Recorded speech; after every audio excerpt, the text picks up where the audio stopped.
Hola a todos, ¿cómo están? Vamos a comenzar la clase de física del día de hoy. Eso significa que vamos a retomar un poco de nuevo a lo de la clase pasada. Ya hemos visto casi todo primero medio, vamos avanzando súper rápido. Eso es súper bueno porque así después vamos a tener más tiempo para hacer ejercicio, ¿ok? Hoy nos toca ver algo más del movimiento y terminar con la parte de fuerzas que entra en primero medio. Y la próxima semana vamos a comenzar con segundo medio, ¿sí?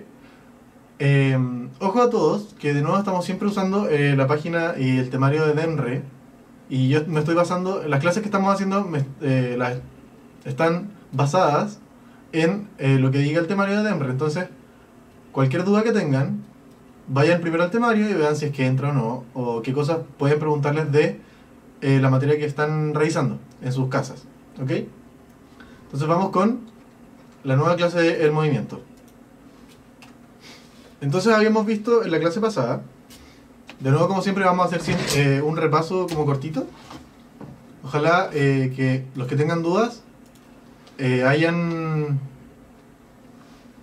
visto, puedan ver la clase que está en YouTube. Acuérdense que todas estas clases las están subiendo a YouTube. Uno puede en YouTube, puntaje nacional, clases, física, y aparezco yo, muy divertido, y las clases las pueden ver de nuevo, ¿ok?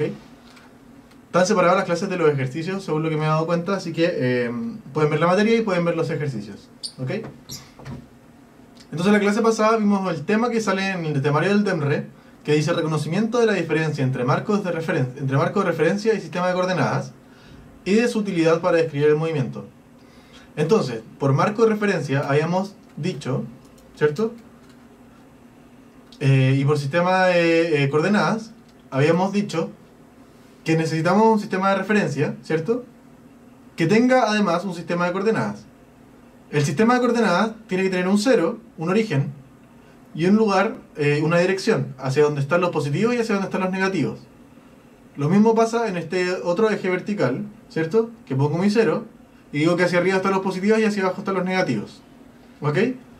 Lo importante de este sistema de coordenadas, que es distinto al sistema de referencia, es que este sistema de coordenadas nos dice hacia dónde están los positivos y los negativos, pero además nos da las unidades. ¿Ok? Estas unidades de este sistema de coordenadas es lo que nos va a ayudar finalmente a describir la posición del objeto. ¿Ok? Entonces,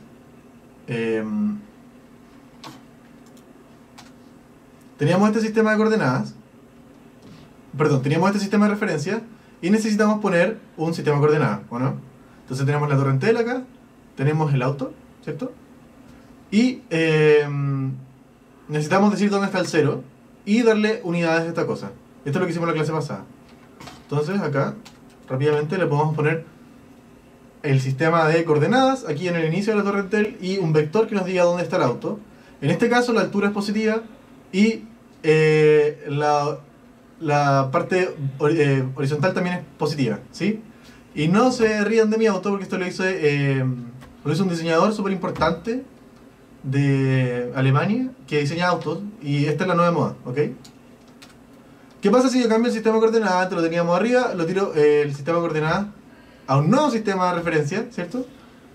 Pero lo único que cambia, básicamente, es la altura. Porque al final de la torre Entel, estamos en vez de estar mirando los autos desde el suelo, lo estamos mirando desde la parte de arriba, ¿cierto? Y tenemos una nueva coordenada. Y eso pasa cuando yo cambio mi sistema de referencia. Por eso se dice que la posición es relativa. Y al final todo va a ser relativo, porque si la posición es relativa, la velocidad va a ser relativa dependiendo de donde yo me ponga a medir velocidades. ¿Ok? Entonces siempre va a depender del sistema de referencia. Y acuérdense que el sistema de coordenadas es importante porque me da unidades. Y me dice dónde está el origen y dónde, hacia dónde crecen las cosas. Dónde son positivos y dónde son negativos. ¿Ok?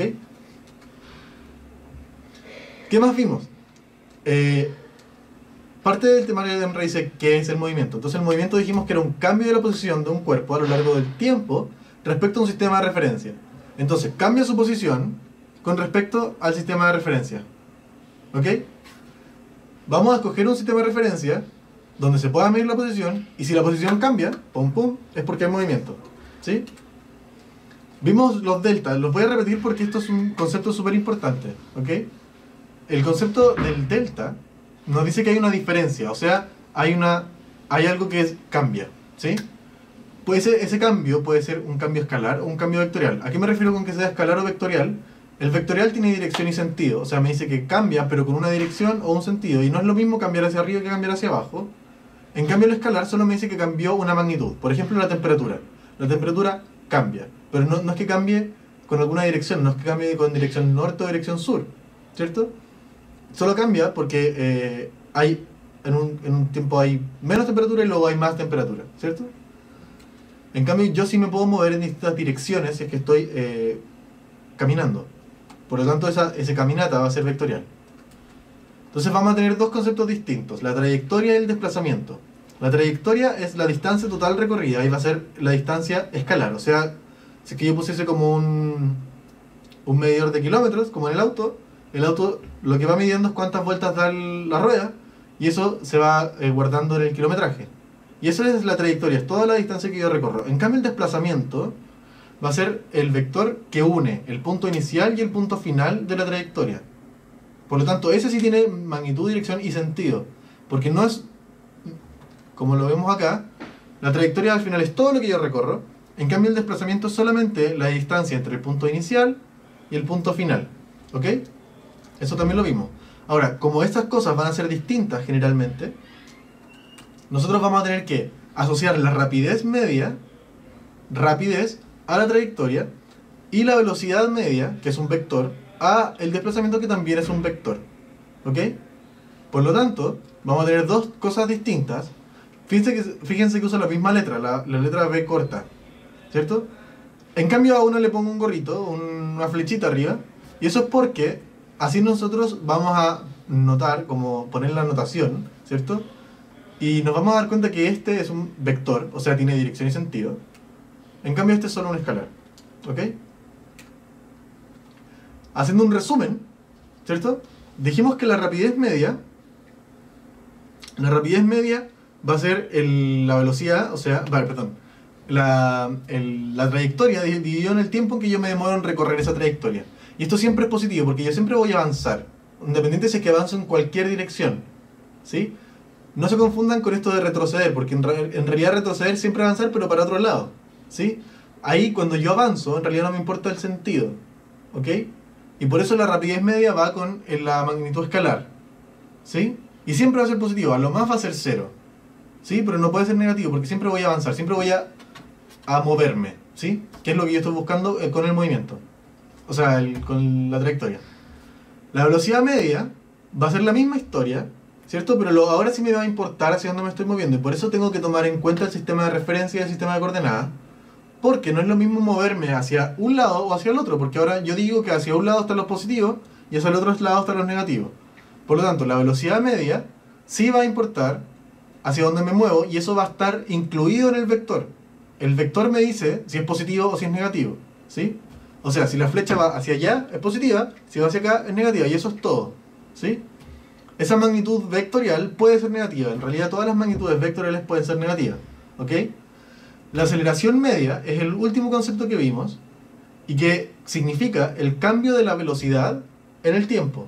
O sea, si yo en un momento estoy a una cierta velocidad en un cierto sentido y luego doblo, ¿cierto? Cambié mi velocidad, por lo tanto debe haber una aceleración, ¿sí? La aceleración no solamente es que aumente la magnitud, significa también que cambia o su dirección o su sentido, porque lo único que define a la aceleración es el cambio de la velocidad. Y la velocidad puede cambiar de tres formas. Puede cambiar en dirección, en magnitud o en sentido. Entonces en cualquiera de las tres yo voy a tener aceleración, ¿ok? Así es como vimos la primera parte, ¿cierto? Del movimiento. Después hablamos de la segunda parte que dice Demre, que es la aplicación de la fórmula de adición de velocidades en situaciones unidimensionales. ¿A qué se refiere con la unidimensionalidad? Es que estamos solamente en una dimensión. O sea, sí, tal cual, en una dimensión. Por lo tanto, va a ser siempre en un movimiento recto, ¿sí? No nos vamos a preocupar si es que esta cosa va hacia allá y luego sube, porque eso son 2 dimensiones. Y la tercera dimensión es la profundidad. ¿Cierto? Nosotros vivimos en 3 dimensiones. Largo, alto, ancho. ¿Cierto? Pero Demre solo nos pide que veamos la unidimensionalidad de las cosas. O sea, en realidad es entender el concepto y ver qué pasa en solo esta dimensión. ¿Ok? Entonces con esto, sumando las velocidades, queremos comprobar la relatividad del movimiento. O sea, que el movimiento es relativo y que depende. ¿Sí? ¿De qué depende?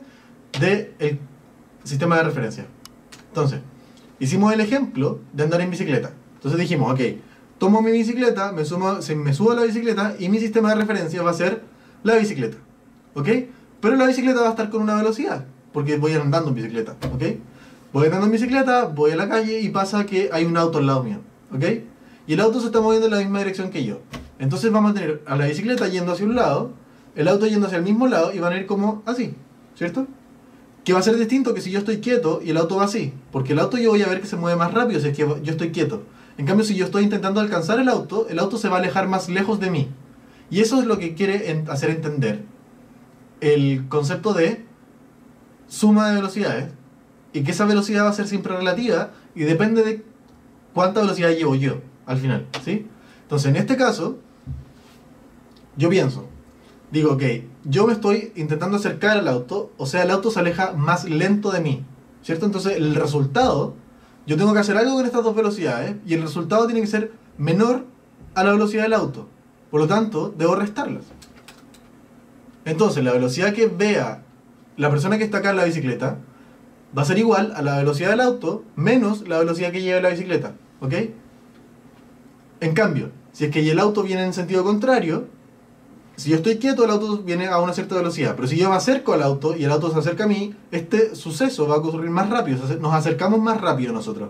Por lo tanto, deberíamos sumar nuestras velocidades. ¿Ok? Entonces, si vamos en contra, tenemos que sumar las velocidades. ¿Qué pasa si tenemos la misma velocidad? Entonces, si vamos igual velocidad, yo voy a ver que el auto no se mueve de donde estoy yo. Y por lo tanto, la velocidad que ve el ciclista es 0. Eso. Entonces tenemos un cuadro resumen que dice, se suman las rapideces si van en sentidos opuestos y se restan si van en el mismo sentido. Ojo que acá puse rapideces porque la rapidez no lleva un sentido, o sea, no lleva un signo, ¿sí? En cambio que yo sí puedo tener velocidades negativas. La vez pasada hicimos un ejercicio con velocidad negativa en el cual había que pensar por qué había que restar las cosas. O cómo había que juntar estas 2 velocidades para que me diera una velocidad razonable. ¿Ok? Entonces, acá les puse rapideces porque estas rapideces no tienen signos. ¿Ok? Pero es una regla como para que se acuerden. A mí lo que yo prefiero es que ustedes piensen y digan, ok, tengo que hacer que la velocidad resultante sea mayor o menor dependiendo del caso. Y luego veo, ok, la sumo, ok, la resto. ¿Sí? Entonces, ahora vamos a ver de nuevo, o sea, a ver por primera vez la clase nueva y vamos a hablar de fuerzas y movimiento, ¿ok? Esta es materia nueva. Entonces, habíamos dicho que el movimiento es el cambio de la posición de cualquier cuerpo en el tiempo, porque acuérdense que el tiempo pasa y el universo se expande. Y esto con respecto a un sistema de referencia. Ahora yo me pregunto cómo se genera el movimiento. ¿Sí? El movimiento, yo estoy quieto ahora en este momento. ¿Qué cosa puede hacer que yo me mueva? ¿Cierto? Entonces la fuerza es todo agente capaz de modificar la cantidad de movimiento o la forma de los materiales. Entonces la fuerza es uno de los elementos que puede generar movimiento. ¿Sí? Entonces, vamos a hacer algo súper importante que tienen que entender. Es que la fuerza tiene 2 lados. ¿Ok? Está el lado bueno de la fuerza y está el lado oscuro de la fuerza. Y aquí, como vemos, está Anakin. Y Anakin, como los que no han visto la película, este caballero se cambia al lado oscuro de la fuerza, ¿cierto? Es dominado por el mal y se vuelve un Sith y queda a la escoba. Y de eso se trata toda la película, porque después nacen los hijos, los nietos y no sé qué. Pero esta era broma. En realidad vamos a hablar de la fuerza de verdad. La fuerza de verdad es todo el agente capaz de modificar la cantidad de movimiento, ¿sí? Entonces, Estas niñitas están empujando acá la caja. Y si se fijan, como estamos cambiando el movimiento, esta cantidad también tiene que ser vectorial. Porque estamos cambiando el movimiento en una dirección y con un sentido, ¿cierto? Y también vamos a aplicar una cierta magnitud, ¿ok? Entonces acuérdense que la fuerza es vectorial, ¿sí? Y la unidad de medida es el newton, ¿ok? Entonces vamos a empujarle la caja con una cierta dirección y vamos a lograr que esta señora mueva la caja en una cierta dirección. Las fuerzas se suman, así como nosotros podemos combatir con la fuerza, ¿cierto? A los Sith y a los Jedi. Las fuerzas se suman, ¿sí? Tal cual se suman los vectores. Nosotros en la primera clase sumamos vectores y les mostré cómo se suman los vectores. Entonces en este caso tengo dos humanos empujando este bloque. Un humano empuja con una cierta fuerza, el otro humano empuja con la otra fuerza. Y la suma de las fuerzas es poner este vector acá, ¿sí? Toda esta suma de fuerza la vamos a llamar fuerza total, ¿cierto? Y es la fuerza con la que está siendo empujada este bloque. ¿Qué pasa si yo pongo al caballero del otro lado? Ok, la señora empuja con esta fuerza. Luego el caballero empuja con esta fuerza que se ve más pequeña. Entonces las vamos a restar, porque en realidad una suma de fuerzas que van en distintos sentidos, en realidad es una resta de vectores. Porque los vectores van en distintas direcciones. En este caso, y eso es lo importante de los vectores tienen dirección y tienen sentido. Entonces, cuando estamos sumando ciertos vectores, tenemos que fijarnos para dónde van. No es cosa de llegar y sumar el número. Si esto mide 4 newtons y esto mide 2 newtons, esa fuerza no es de 6 newtons. Porque la fuerza en realidad sería la resta de estos dos, porque tenemos que fijarnos hacia dónde están apuntando. ¿Ok? Y eso es la única trampa que les puede poner el Temre, como ponerles vectores opuestos, ¿sí? Que ustedes no se den cuenta de que tienen que restar los vectores en vez de sumarlos, ¿sí? Aunque en realidad siempre vamos a usar nuestra lógica. Les invito a usar la lógica, ¿ok? En este caso, la señora es más poderosa que el caballero, porque en general las mujeres tienen más fuerza. No, entonces, la señora empuja con esta flecha que es más grande que la del señor. Tomamos esta flecha, le restamos esta flecha y lo que nos sobra, que es este trozo que está acá, es la fuerza total. O sea, la fuerza que se está siendo aplicada a este bloque. Y eso es importante, no olvidar que las fuerzas se suman, ¿ok? Ahora, ¿cómo nos ordenamos nosotros? Esto es una ayuda para la clase de física. Esto no va a ser tan útil en la prueba, en la PSU, pero sí es importante que entiendan por qué se usa, ¿ok? Esto es el diagrama de cuerpo libre. ¿Qué es el diagrama de cuerpo libre? ¿Qué pasa cuando el profesor de física les dice, ok niños, chiquillos jóvenes, adultos jóvenes, adolescentes, preadolescentes, hagan un diagrama de cuerpo libre? Y ustedes dicen, ok, no voy a hacer nada porque yo no entiendo qué me está hablando este caballero. O señora, no sé qué será su profesor de física. La cosa es que el diagrama de cuerpo libre no es nada más ni nada menos que poner todas las fuerzas involucradas en el problema. Entonces, si se fijan acá, por ejemplo, tenemos una cuerda que tiene acá una masa, ¿cierto? Una cuerda que tiene acá una masa. Estas dos masas tienen fuerza, tienen carga eléctrica.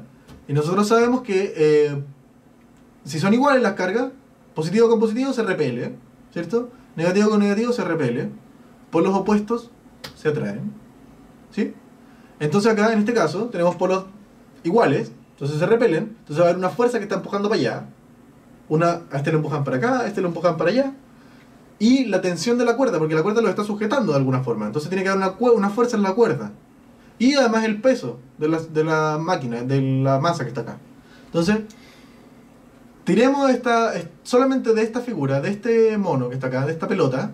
La ponemos allá y vamos a dibujar sus fuerzas. Entonces, vamos a tener una fuerza que empuja para allá. Vamos a tener una fuerza que empuja hacia arriba por la cuerda. Vamos a tener el peso que empuja hacia abajo y además una fuerza que empuja hacia allá. ¿Sí? Ahora, esta fuerza que empuja hacia allá es la descomposición de la fuerza que está acá en la cuerda. ¿Sí? Ahora, como esta señora pelota está quieta, la suma de todas estas fuerzas tiene que ser 0. Porque si la suma de las fuerzas es 0, no hay movimiento. ¿Ok? No hay algo que esté cambiando el movimiento. Entonces, vamos a repasar ahora las leyes de Newton y vamos a terminar la clase en, no sé, 15 minutos más para pasar a los ejercicios, ¿ok? Las leyes de Newton nacieron desde que este caballero, que era un genio, y que gracias a él estamos estudiando todas estas cosas, de hecho, muy probablemente que gracias a él tenemos internet. O sea, quizás él no tuvo nada que ver con el internet, pero si él no hubiese inventado todas sus leyes y no hubiese dicho que las cosas pasan porque pasan de alguna forma que se puede predecir, y eso lo llamamos física, finalmente no hubiésemos podido avanzar lo suficiente para llegar a que yo esté en su pantalla ahora. Maravilla. Entonces, las leyes de Newton son tres. Este caballero dijo, ok, yo veo la naturaleza y digo que aquí pasan tres cuestiones. ¿Sí? La primera es que todo cuerpo persevera en su estado de reposo o movimiento uniforme y rectilíneo, a no ser de que sea obligado a cambiar su estado por fuerzas impresas sobre él. Entonces, él dijo, ok, todo sigue igual, a no ser de que venga Juanito o Pedrito y haga fuerza sobre el objeto. Por ejemplo, yo tiro una pelota. Esa pelota va a seguir rodando y hasta el infinito, a no ser de que alguien la pare. En general, este proceso de detención de la pelota es generado por el roce que tiene con el suelo, ¿cierto? Pero de lo contrario, esta cosa va a seguir andando por los siglos de los siglos. Y eso es lo que propone Newton. Este es el principio. Este principio es el que se llama, y es conocido como la ley de inercia, como dicen en el chat. Y la inercia es la propiedad que tienen los cuerpos de mantener en su estado de reposo o movimiento mientras la fuerza sea igual a cero. Entonces, como consecuencia, conserva su estado de reposo o de movimiento uniforme si es que no hay fuerza. Entonces, en el espacio, nos preguntan si en el espacio puede pasar eso. Claro, en el espacio hay tan pocas partículas que en realidad el roce es mínimo y es cero, ¿sí? Entonces por eso en realidad las cosas no se detienen. Ahora, recuerden que no es que el universo esté vacío. El universo tiene muy pocas partículas que prácticamente es vacío. Pero en realidad si queremos ir a hilar fino, en realidad no es tan vacío. Para efectos del DEMRE y para efectos de como el mundo en general, sí, es vacío. Es vacío porque en realidad hay tan pocas partículas que hay que tomar una cantidad enorme de espacio para que haya una partícula, ¿sí? Ahora, fíjense acá, este caballero iba andando en bicicleta, andando en bicicleta y se topa con esta piedra y él muy inteligente no se dio cuenta de que acá había una piedra, ¿ok? Y acá hay dos cuerpos involucrados, tres, perdón. La piedra, uno, el caballero, dos, y la bicicleta, tres. El cuerpo 1 está quieto, el cuerpo bicicleta iba andando, pero se detiene, ¿cierto? Se detiene. El cuerpo del hombre, ¿cierto? No tiene cómo detenerse. Entonces este caballero va a seguir con el movimiento que estaba, porque en realidad no hay nada que lo detenga. El aire no lo va a detener, no tiene roce suficiente para detenerlo, y no hay un bloque acá que lo detenga. Entonces el caballero va a seguir volando. Por eso es que uno cuando anda en bicicleta y choca o se cae, la bicicleta se detiene, pero uno no se detiene porque uno no tiene cómo detenerse si es que no está... si no tiene como una pared al final contra la cual chocar. Entonces este caballero va a seguir con el movimiento que tiene porque esa es la ley de inercia. Eso es lo que se da cuenta Newton. El caballero dijo que todo esto va a seguir así, a no ser de que alguien lo detenga, a no ser de que alguien lo cambie. Y ese cambio le llamó fuerza. ¿Ok? La tercera ley de Newton, me salté la segunda porque la vamos a explicar al final. La tercera ley de Newton dice que toda acción ocurre siempre, con toda acción ocurre siempre una reacción. Esa reacción es igual y contraria. Eso quiere decir que las acciones, o sea, las fuerzas, ¿sí? Entre dos cuerpos son siempre iguales, pero dirigidas en sentido opuesto, ¿ok? Vamos a dar un ejemplo. Este caballero está empujando, esa es su acción. Su acción es empujar. Pero el problema es que el caballero recibe una reacción. La reacción es que la pared lo va a empujar a él. Por eso el caballero va a estar quieto al final. Porque el equilibrio va a estar en equilibrio de fuerzas, ¿sí? Entonces, las fuerzas siempre van de a pares. Eso es lo que nos dice la ley de Newton. La tercera ley de Newton. Siempre, cuando ustedes ven una fuerza, tienen que buscar su par. Si es que es necesario. sino siempre es bueno saber que existe una fuerza par. Por ejemplo, yo soy atraído por la Tierra, por la gravedad de la Tierra, pero la Tierra también es atraída por mí, ¿cierto? El problema es que la fuerza con la que ella me atrae es suficiente para que yo me mantenga cerca. En cambio, la fuerza con la que yo atraigo a la Tierra no es suficiente porque la Tierra es muy grande. ¿Ok? Las fuerzas siempre van de pares y el concepto que importa es que siempre van en cuerpos distintos. ¿Ok? O sea, el caballero empuja a la muralla y la muralla empuja al caballero. Entonces una fuerza va a estar dentro en la muralla y la otra va a estar en el caballero. ¿Sí? Yo empujo a la Tierra me empuja a mí. La Tierra siente que yo lo empujo y yo siento que la Tierra me empuja. Y los cuerpos son distintos, o sea, soy yo y la Tierra. Las fuerzas generadas son iguales en magnitud y contrarias en sentido. Eso es súper importante. Que si una va para arriba, la otra va para abajo. Si una va para la derecha, la otra va para la izquierda. ¿Por qué? Porque así se genera el equilibrio de las fuerzas. ¿Ok? Vamos con la tercera ley de Newton. Entonces, de nuevo, tenemos este bloque, ¿cierto? Y tenemos que está en esta superficie. Entonces este caballero tiene distintas fuerzas. Veamos qué fuerzas tiene. Está el peso del bloque. Este caballero está siendo empujado por la Tierra. ¿Quién está siendo empujado? El bloque. Entonces la fuerza nace del bloque, ¿cierto? Ese peso, ¿cierto?, es ejercido por la Tierra. ¿Cuál es la reacción de este peso? Nosotros empujamos el bloque... El bloque empuja el bloque es empujado por la Tierra y nosotros tenemos que empujar a la Tierra, ¿cierto? Atraer a la Tierra. Eso no es la normal, porque esto siempre va a pasar. La normal ocurre cuando este bloque está contra una superficie, ¿sí? Ya lo vamos a ver en 2 segundos. Entonces, tenemos que el peso del bloque apunta hacia abajo y nosotros atraemos, ¿cierto?, a la Tierra hacia arriba. Ahora, el bloque al estar en una superficie, el bloque empuja a la superficie, ¿cierto? Entonces la superficie se va a sentir empujada, ¿sí? Yo empujo a la superficie. Ahora, la superficie tiene que reaccionar, ¿cierto? La superficie no es tímida y es como media bélica, entonces esta superficie va a reaccionar y va a empujar al bloque, ¿cierto? Entonces el bloque empuja a la superficie, o sea, la fuerza está en la superficie y el bloque va a ser empujado por la superficie, así como, ok, esto no puede ser así, tranquilo, yo te empujo. Y eso es lo que nosotros llamamos normal, ¿ok? Eso es lo que nosotros llamamos normal. Entonces, en el bloque van a haber dos. Va a estar el peso y la normal. El peso lo genera la Tierra, la normal la genera la superficie. Si es que no hay una superficie, no hay normal. La Tierra va a ser atraída por el bloque y la superficie va a ser empujada por el bloque con su peso, ¿ok?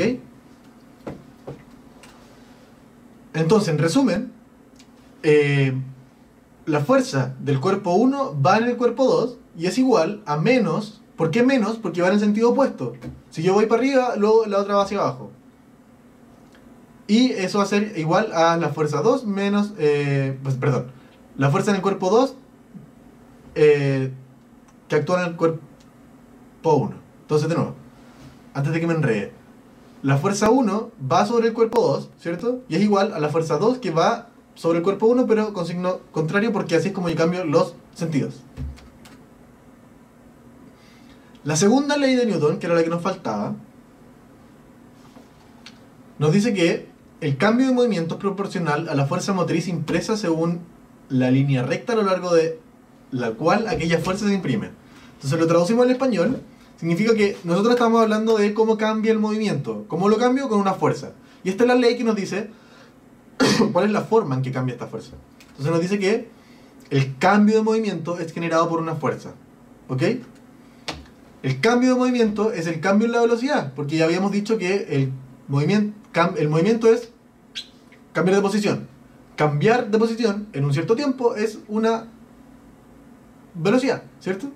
Y cambiar la velocidad en un cierto tiempo es una aceleración. Entonces ahí nos queda como explicada, ¿cierto?, la segunda ley de Newton, que nos dice que la fuerza genera un cambio en el movimiento, ¿ok? La fuerza es igual a la masa por la aceleración. La masa por la aceleración, ¿cierto?, nos va a generar un cambio en el movimiento. ¿Qué aceleración? Bueno, la aceleración resultante. Entonces yo aplico una fuerza F, y yo sé que la fuerza F es igual para los dos caballeros. Para la pelota, por ejemplo, que está acá siendo golpeada, o para el camión, ¿cierto? O si yo empujo, yo soy empujado con la misma fuerza. El efecto va a ser distinto. ¿Por qué? Porque depende de la masa. Si yo tengo una aceleración, perdón, si yo tengo una fuerza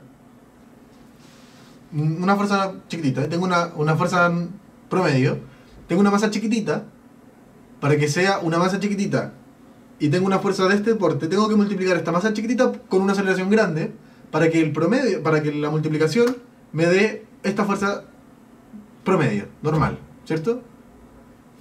En cambio, si la masa es muy grande, la aceleración va a ser muy chiquitita, porque una masa muy grande multiplicada con una aceleración chiquitita nos da una fuerza normal, ¿cierto? Una fuerza promedio. Y ese es el concepto acá. En la misma fuerza aplicada a dos cuerpos distintos va a tener distintos efectos, porque va a depender de la masa del cuerpo, ¿cierto? Y ese es el efecto que nosotros vemos. Nosotros vemos el cambio de movimiento, y ese cambio de movimiento depende de cuánta masa tenga el objeto. Ahora, ¿qué otra cosa dice la segunda ley de Newton? Dice que la suma de todas las fuerzas aplicadas en un cuerpo es igual a la masa del cuerpo por la aceleración del mismo. Lo mismo que acabamos de decir. Lo único sí que hay que añadirle que es la suma de todas las fuerzas, y a eso le vamos a llamar fuerza neta.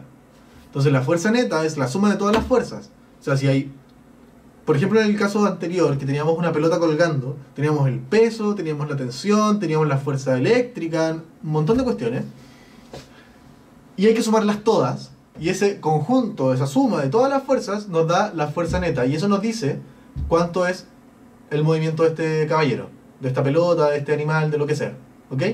La suma de las fuerzas. ¿Cómo yo anoto la suma de las fuerzas? Con esta letra sigma. Esta letra es la letra de sumatoria. La sumatoria de todas las fuerzas es igual a la masa por la aceleración. Ahora, sumatoria significa que tomo una, le sumo la otra, le sumo la otra, le sumo la otra y así. Entonces, vamos a tener otros diagramas de cuerpo libre. Por ejemplo, acá tenemos este bloque que va avanzando hacia allá, tirado, empujado por esta pelota que está cayendo. Y están conectados por esta cuerda. Entonces, vamos a tener que dibujar el diagrama de cuerpo libre. En el caso de este bloque, está acá. Este bloque tiene un peso, lo empuja hacia abajo. La superficie lo empuja hacia arriba. Y esa es la normal. Va a haber un roce, ¿cierto? Y va a haber una tensión. Estamos solo poniendo las fuerzas, haciendo los dibujos nomás. La tensión es la fuerza que une a los cuerpos mediante una cuerda. ¿Ok? ¿Cuál es la fuerza? ¿Cuáles son las fuerzas que están en este cuerpo de acá? Este cuerpo no está en ninguna superficie, está flotando. Como está flotando no hay ninguna normal, no hay nadie que lo empuje hacia arriba. Lo que sí está conectado con una cuerda con este otro caballero, entonces tenemos que anotar todas las fuerzas. La primera es el peso, porque hay alguien que lo está tirando hacia abajo. Luego, como está conectado con esta cuerda, va a haber una normal, va a haber una tensión por la cuerda hacia arriba. ¿Sí? Y así es como nosotros anotamos las fuerzas. Después las sumamos y vemos el resultado y el movimiento. ¿Ok? Terminamos entonces con la ley de Hooke. La ley de Hooke es una aplicación de estas fuerzas. Hooke fue un caballero contemporáneo a Newton. Dicen que era como medio pesado, entonces no se llevaba bien con Newton. Bueno, la cosa es que estos caballeros se pelearon. Y entonces este dijo, ok, esta es mi ley, no le pongan ley de Newton, pero al final nosotros la podemos explicar igual con las fórmulas de Newton. Por eso yo le expliqué primero las leyes de Newton, y ahora les voy a explicar la ley de Hooke, que es lo que entra en la prueba. Las leyes de Newton también entran en la prueba, pero era un tema de segundo medio, entonces lo vamos a ver de nuevo más adelante. Pero necesitaba que entendieran cuáles son las leyes de Newton para entender la ley de Hooke. Entonces, lo que se dio cuenta este caballero es que si yo tomo un resorte y lo empujo un poco, ¿cierto? Va a generar una fuerza. Si le pongo el doble de peso, de empuje hacia abajo, vamos a tener el doble de fuerza. ¿Sí? Además dijo, ok, yo lo voy a trasladar, lo voy a estirar una cantidad X, ¿sí? Y me va a empujar, voy a tener una fuerza de reacción X. Si yo empujo el doble, la fuerza va a ser el doble. Entonces se dio cuenta que los resortes tienen ese comportamiento medio exótico, en el cual si yo empujo el doble, me desplazo el doble, ¿sí? Y eso es importante. ¿Por qué? Porque tenemos un parámetro, algo con que medir la fuerza. Y eso lo vamos a llamar después dinamómetro. Entonces, si yo me muevo, ¿cierto? Me desplazo una cantidad que le vamos a llamar delta X. ¿Por qué delta? Porque el delta es una diferencia. Entonces, primero estaba acá, luego estoy acá. La resta entre esta distancia y esta distancia es este trozo que está acá. Y eso le llamo delta X. ¿Ok?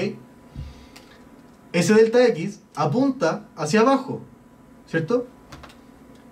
Y si yo sé, por la experiencia, que si tomo esta cosa y lo empujo hacia abajo y luego lo suelto, el resorte va a subir. Por lo tanto, el resorte le están haciendo una fuerza al resorte. El resorte lo están empujando hacia arriba, ¿cierto? Entonces, aquí dibujo en rojo la fuerza que va hacia arriba. Y si eso lo queremos poner en una fórmula matemática, si le queremos poner letras y números y signos, tenemos que pensarlo como sigue. Entonces, ok, lo empujo X y yo mido la fuerza y me da F. Lo empujo 2X, como está acá, y me doy cuenta que la fuerza es el doble. Entonces, este gráfico nos dice que mientras más deformación, más fuerza.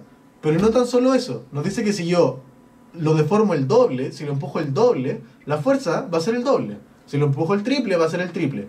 Y así sucesivamente. Y eso es lo que descubrió el caballero Hooke, que era medio pesadito. ¿Cómo lo ponemos entonces en la fórmula? Entonces tenemos que escribir que la fuerza va a ser proporcional al desplazamiento. Entonces, desplazamiento, acá, ¿cierto? El desplazamiento es proporcional a la fuerza, ¿sí? Lo desplazo el doble, la fuerza va a ser el doble. Proporcional significa que van de la mano. O sea, si uno sube, el otro sube. Si uno baja, el otro baja, ¿sí? Inversamente proporcional significa que están de la mano, pero van al revés. ¿Ok? O sea, si algo es inversamente proporcional, significa que si uno sube, el otro baja. Si uno baja, el otro sube. ¿Ok? Entonces sigamos. Tenemos la F, que es la fuerza, ¿cierto? El menos va porque nosotros sabemos que la deformación va en un sentido. La deformación va hacia abajo. Pero ¿para dónde va la fuerza? La fuerza va hacia arriba, ¿cierto? El desplazamiento va hacia abajo, la fuerza va hacia arriba. ¿Cómo yo le digo a la fórmula que si uno va para abajo, el otro tiene que ir para arriba? Le tengo que poner un menos. Porque son vectores. Entonces, si el vector desplazamiento va hacia abajo, yo sé que el vector fuerza va hacia arriba, ¿cierto? Y por eso le pongo el menos. Eso significa que esta fuerza siempre se opone al movimiento, ¿ok? Luego viene la constante K. La constante K nos dice qué tan empinada es esta relación. O sea, si yo avanzo 10, la fuerza es multiplicada por 10, por 20, por 1000, ¿sí?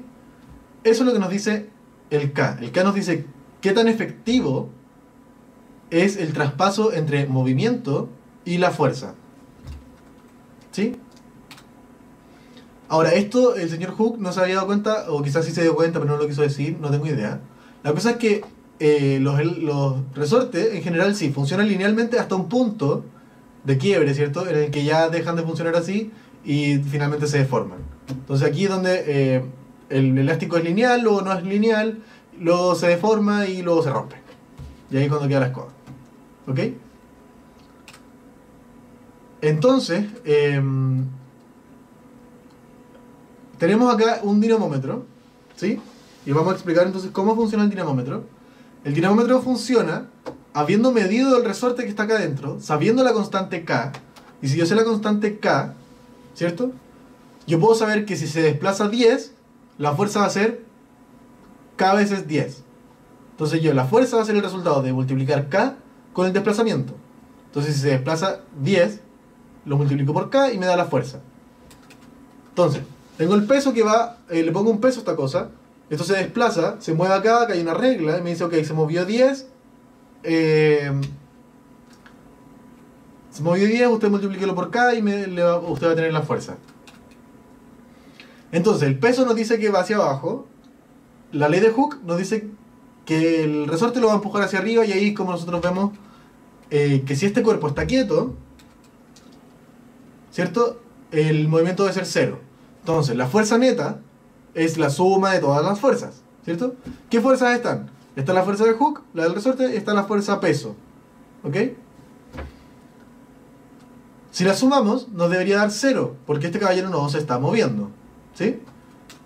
¿Cuánto vale la fuerza de hook entonces? Es menos la fuerza peso. Y eso es lo que nos está diciendo. O sea, si la fuerza peso va hacia abajo, la fuerza de hook tiene que ir hacia arriba. ¿Por qué? Porque hay un signo menos. La fuerza peso es m por g, la gravedad. Y la ley de Hooke es menos k por delta x. ¿Sí? Ahora lo vamos a hacer sin los vectores, solamente con los escalares. Y la misma historia. La fuerza neta va a ser la fuerza de Hooke menos la fuerza del peso. ¿Sí? Ahora le ponemos el menos porque sabemos que la fuerza va hacia abajo. Antes le poníamos más porque el vector siempre... o sea, nunca el vector va a ser positivo. Lo que va dentro del vector puede ser negativo. ¿Sí? Nunca el vector va a ser negativo. Lo que va dentro del vector puede ser negativo y eso hace que vaya en otra dirección. Pero no, si vamos a sumar fuerza tenemos que sumarla. Y después vemos para dónde van. En este caso, ya sabemos que una va para abajo, por lo tanto le ponemos negativo a la que va hacia abajo. Luego, sabemos de nuevo que estas cosas son iguales, por lo tanto el movimiento es 0. La fuerza de Hooke es igual a la fuerza peso. Ahora ponemos los números. La fuerza peso es mg.